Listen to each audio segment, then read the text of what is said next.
Welcome back to the Real News Network. I'm Paul Jay in Washington, D.C. Joining me again to discuss Barack Obama's speech on Afghanistan is Phyllis Bennis. She's a fellow at the Institute for Policy Studies.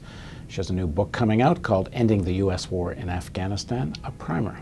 So we left off the last segment of the interview talking about India, and the region. Pakistan, and the region. The question is this: if it's a regional problem, it has to be a regional solution. But talk a bit about the real, it's funny to say elephant in the room, but it's India. Well, this was astonishing last night that the word India never appears in President Obama's speech. In his entire explanation of the strategy for Afghanistan, India does not appear. You have to look at the role that India plays in the region, the contradictions, the conflict between India and Pakistan that go back to partition in 1947 has played out very, very badly over the years. There's been 4 major wars and lots of skirmishes in the Kashmir Valley and elsewhere. We also didn't hear when President Obama gave the example of terrorist activities around the world, terrorist attacks, where our allies had the same interest, he was claiming, in going after al-Qaeda. He interestingly did not mention Mumbai, which was, of course, one of the most recent and one of the most serious of all of these terrible attacks that have happened, was in Mumbai in India just a year ago, and he didn't even mention it. There was no reference to the fact that India's long-standing support for the Northern Alliance, the U.S.-backed coalition of largely Tajik and Uzbek militias and fighters during the War of the Warlords in Afghanistan, the group that now forms the bulk of both the government and the military in Afghanistan, still backed by the U.S., was historically backed by India. That was the biggest part of the reason that big sectors of Pakistan's military and political leadership began to support the Taliban in Afghanistan, because they saw that as a bulwark against the U.S.-backed and Indian-backed, that was the most important, the India-backed Northern Alliance. So that relationship between India and Pakistan has shaped everything about what Pakistan is doing. Well, part of perhaps his problem is he can't talk about it publicly. I mean, al-Qaeda becomes now the code for while we're there, right, where the reality is a geopolitical issue of the region in disarray, this growing, consolidating Indio-U.S. alliance, which is now the linchpin of U.S. strategy in Asia. But if you talk about it publicly, you're going to so inflame Pakistani public opinion that you better just keep talking about al-Qaeda. And you have a big problem, because in Pakistan already, public opinion is highly opposed to the United States and its presence anywhere near the country. Not only opposed to the drone strikes and the killing of Pakistani civilians, which has been happening a lot, but also the Pakistani public opinion polls are indicating that close to 60%, it was 59% of Pakistanis say that the U.S. poses the greatest threat to their country, more than India, their historic rival, and certainly more than al-Qaeda, which was only something like 13%. So the U.S. is far from popular in Pakistan. And that goes beyond the question of what is the U.S. doing in Afghanistan, which is also inflaming public opinion. Now, the part of the problem is the way we hear it talked about from President Obama, from other officials, in the U.S. mainstream media. We hear talk about the Taliban. The Taliban's in Afghanistan, the Taliban's in Pakistan, as if the two organizations were all one. Now, what's true is the Afghan Taliban, which is sometimes called the Quetta Shura, the Quetta is the city in Pakistan where many of these Afghan Taliban have holed up and are based. They are part of the Afghanistan movement, known as the Taliban. There's also a movement in Pakistan, known as the Taliban, but it's a very different movement. The Pakistani government has been willing to go against the Pakistani Taliban in their own country. Who see the Pakistani government as their primary exactly. enemy. And the Pakistani government appropriately sees them as threatening their stability. But despite U.S. demands, the Pakistani government has not been willing to go after the Afghan Taliban, who may at various points be on the Pakistani side of the border, because they don't see them as a threat, and in fact, big components of their military actually support those guys. So it's a very complicated set of diplomatic relations, which is why it comes back when we talk about the need for a regional solution. We're talking about the need for regional diplomacy, not regional expansion of the war. That would be the worst possible outcome. But regional diplomacy that would put aside the armed part of this, bring together all the local actors. That means Iran, it means China, it means Russia, it means certainly Pakistan, of course Afghanistan. Well, with Pakistan, there's an interesting interview.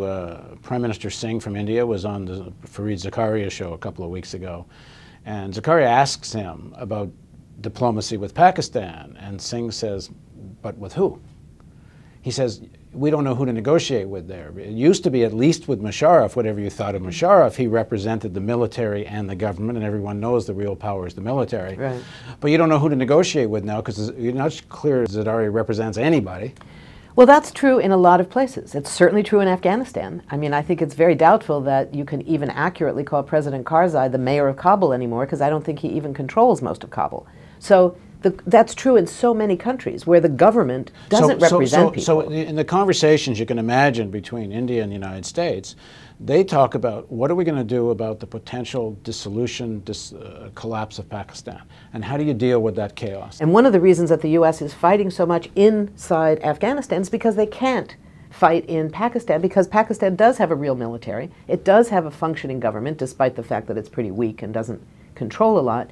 And it is very problematic. There's no easy solutions to this. And the Pakistani army is increasingly concerned about this U.S.-India alliance. Absolutely. They're even concerned about how close President Zardari is to the U.S. Exactly. So when they look at this jigsaw puzzle, they say Pakistan is either falling apart or the army may... Or we're going to have to take more initiative. That certainly is a danger. The way around that is not to have the U.S. providing more arms to the Pakistani military or more so-called security assistance to the Pakistani government.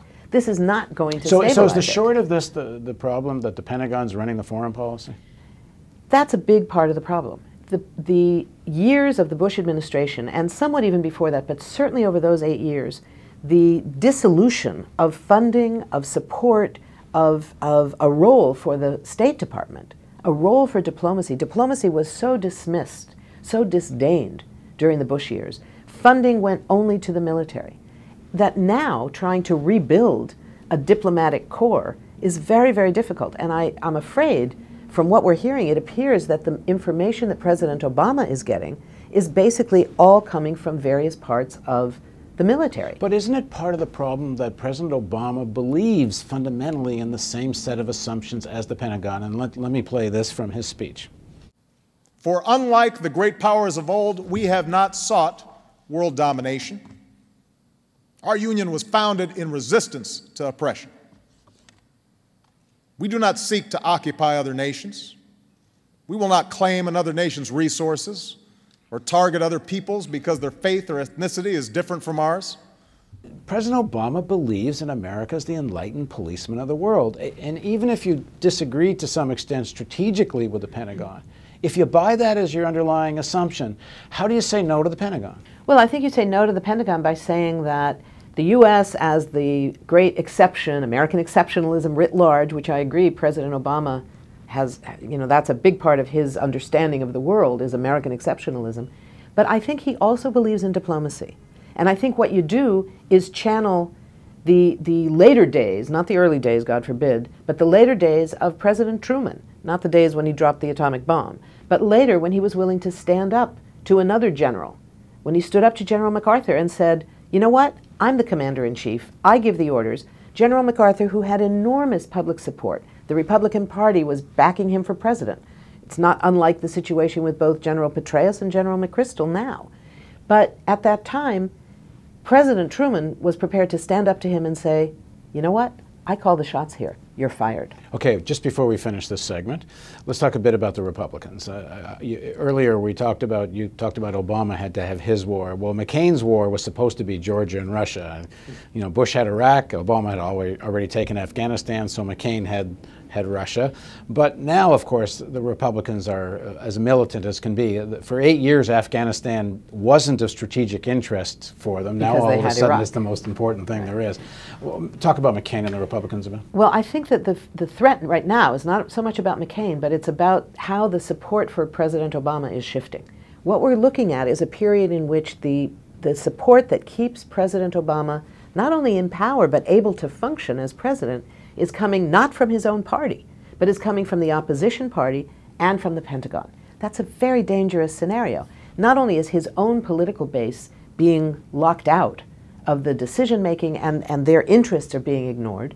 But the fact that he's getting so much support, I was listening this morning, Saxby Chambliss, Senator Saxby Chambliss, a right-wing Republican from Georgia, was saying President Obama has the right analysis and the right decision. He had some quibbles, but he made clear they were quibbles. Bill O'Reilly was essentially defending Obama. In fact, O'Reilly even got into an argument with Karl Rove. Rove wanted to have this very partisan attack on Obama, focusing on this 18-month window and how everything else is okay, but not the 18 months. O'Reilly even sympathized a bit with Obama on the 18 months. Well, why not? Because for Republicans or for O'Reilly or for anybody else who's interested in this war and sees the war as a good thing, the 18 months should be a piece of cake, because remember, this is 18 months to begin withdrawing troops. There is no end date.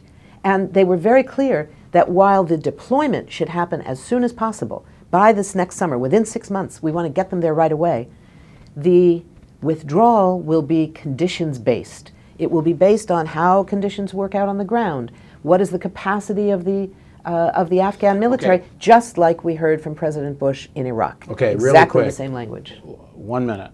If they had listened to you, what should they have done? They should have said, we realize that this war is not either supporting Afghans or making Americans safe, and we are going to announce tonight our intention to begin immediately to stop all offensive action and begin withdrawing all of our troops so that we can begin to make good on our huge obligations to the people of Afghanistan, to provide reparations, compensation, real reconstruction assistance, all of the assistance that we can't do, that we cannot do, while we are militarily occupying their country. End? End. Civil war? I don't think so. How do you do reparations? And what about regional diplomacy? Regional diplomacy has to be part of that's step 2. All of what I just said is step 1. Step 2 is regional diplomacy. The United Nations is going to be required. We're going to need real peacekeeping, but not replacing one occupation with another just because they wear blue helmets. We need an end to occupation. Then we talk about a region-wide diplomatic action that involves the United Nations, that involves the Organization of the Islamic Conference, that involves all of the various political organizations, not the military organizations, not NATO, not any of the other military alliances. The political diplomatic alliances get together on a regional basis based on the question, how do we help Afghanistan? Not how do we determine our own interests and impose them on that government. Thanks for joining us. Thank you. And thank you for joining us on the Real News Network.